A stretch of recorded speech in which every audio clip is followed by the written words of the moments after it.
This video is brought to you by IG Volts and Ultra Guide's #UltraRed giveaway, where we are giving away rare skins such as the Autotronic Karambit and much more. Check out the Twitter link below to enter the giveaway by liking and retweeting the post. The giveaway ends in a month, so enter while you can. CSGO is a great game. We love it. Trust me, we really do.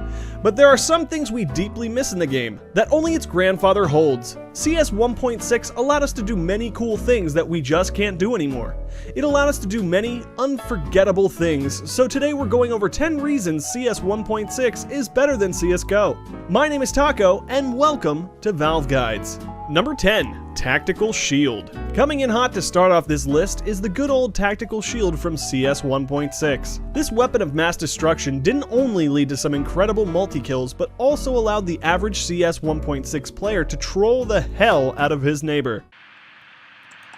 No, that was a trick, bro. Yes, it was a tad on the overpowered side, and yes, only the CTs could acquire it, but any CS 1.6 player would be lying if they said they don't miss messing around with the Tactical Shield even the slightest bit. It would definitely lead to some balancing issues in the long run, but the fact that there is absolutely no way to access it in CSGO is very, very upsetting. If only Valve could fix the issue that accompanied the Tactical Shield in CS 1.6 and find a way to perfect it for CSGO. One day we'll be together again, dear Tactical Shield. Moving along to number 9, we have the in-game weapon sounds. Whether it be the AWP, AK-47, or Desert Eagle, the way your personal inflictors of death sounded in CS 1.6 was arguably the best they've ever sounded in any CS game.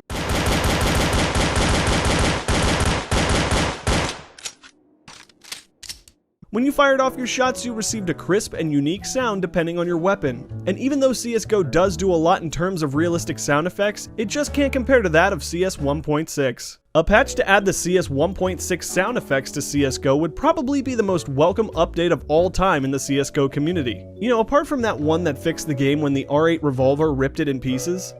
Number 8. Stop Sound. And talking about in-game sounds, in CS 1.6 there was a little feature called Stop Sound. Stop Sound would completely clear any background noise in-game, making you able to just focus on you and your enemy's movements. To put it simply, it added a lot of clarity to your surroundings and allowed for gameplay that was much more focused. Of course, in CSGO, Valve found it wise to remove this feature, maybe being for the best. The argument was that if one player had Stop Sound activated, it could be seen as an unfair advantage over another. However, Stop Sound could have easily been voted on before the game begins, or even re-enabled, as those players who are choosing not to activate Stop Sound are making their own conscious decisions. It would be nice to get some peace in this terrorist simulation game for once, you know? Number 7. Buying Ammo. Moving on to number 7, we have buying ammo. Buying ammo was an integral part to your economy in CS 1.6, and it can be argued that it led to more competitive experiences as players had to make even more crucial decisions as to what was necessary at the start of a round. I agree with those saying buying ammo was a bit of a pest, but ultimately it led to some intelligent and astounding plays based on who would be able to go guns blazing into the next round, and who might have to sit back and handle frags ammoless.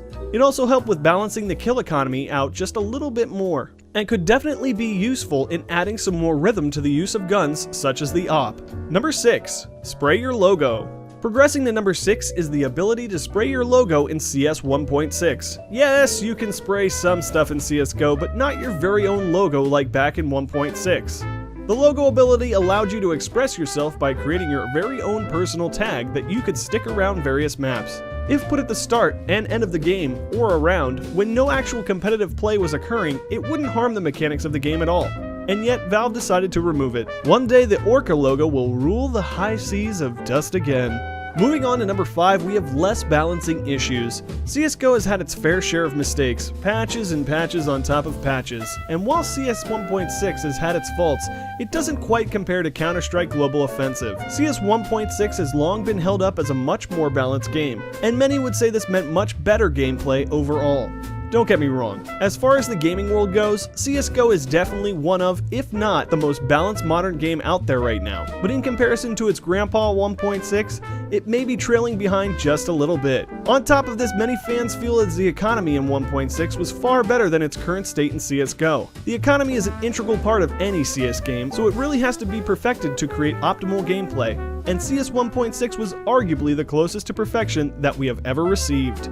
Number 4. Smoother movement. Now let's talk about bunny hopping, I mean smoother movement, at number 4. With the skill not being perfectible in CSGO, unless you script it in some manner. A big issue people have with CSGO is that their player feels a bit heavy and clunky, almost as if it's hovering around with a lot of weight on its back. CS 1.6 was a lot cleaner and smooth in terms of movement, which essentially meant that it was easy to spot who was an experienced player in comparison to who was just a noob, just based on their movement mechanics. Movement was one of the biggest learning curves that came with mastering the game. And while CSGO does also require a degree of intricacy in every pace you take, it doesn't quite match up to the slick feel of 1.6. Now let's move on. In at number 3 we have wall banging. Any CS 1.6 player is more than familiar with what wall banging is, and you CSGO players probably know what it is too, but not what it once was. Most maps in CS 1.6 had specific spots that allowed for shooting through walls, which added a whole new degree of tactical play, not only in where you fired your gun, but the way in which you used various grenades too.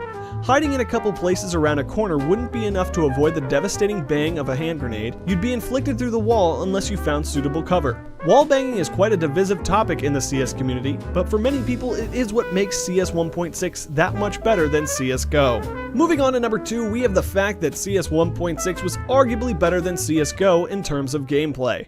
The pace of CS 1.6 was fast and really engulfed you into every single encounter you went into. This was coupled with a hit registry that many old school CS fans say was much more accurate and effective, partially due to the fact that gunplay was also slightly cleaner in 1.6. CSGO definitely strives in terms of gameplay, and I'm not trying to take away from it, but things felt smoother and a little bit more receptive when it came to CS 1.6, and overall that led to a better in-game experience. Number 1, choice of player model.